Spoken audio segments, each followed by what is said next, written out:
Marami nang nagtataka at nagrereklamo noong nakalaban nga nila ang Dominican Republic dahil nga maraming ngang pagkakamali ang ginawa ni Coach Chot Reyes. Well, mga pare ko'y maraming ngang pagkakamali at maraming adjustment na kailangan gawin ulit sa susunod na laban ng Gilas Pilipinas. Well, tinalo nga tayo ng Dominican Republic at dismayado nga sa muka ni Jordan Clarkson nang natalo nga sila.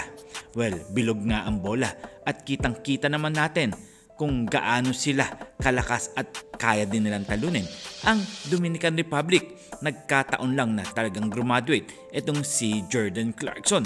Well, mga pare ko'y, anong adjustment kaya ang gagawin ng SBP regarding sa coaching staff? Dahil nga alam naman natin na ang pangit nga ang pagkagawa at pagpasok ng mga player pagdating sa fourth quarter.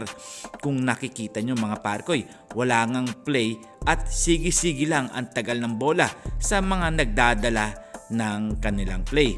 Well, kayo mga parkoy, ano nga ba ang inyong masasabi? Anong masasabi ng SBP dito? Kailangan ba nilang palitan ang coaching staff or kaya si Chot Reyes?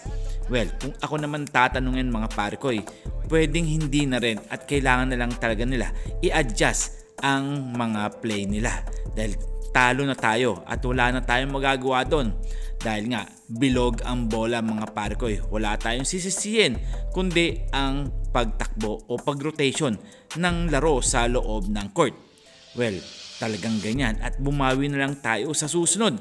Well, sana nga etong si Kai Sotto ipasok na at ibabad na nila pagdating sa laro na yan dahil bukas na nga magsisimula na makakalaban natin ng Angola. Well, sana nga mga pare ko eto ipanalo na natin at etong si Coach Chot Reyes sana wag na siyang mag-concentrate sa mga maliliit na player. Kailangan natin ng isang sentro na makakatulong at maiilang ang mga player na tumira sa loob. Well, wala na nga tayong magagawa doon at sana maipanalo nga natin bukas ang panalo sa Angola. And this is Tondo Boy Vlogs. I'm out. God bless you all.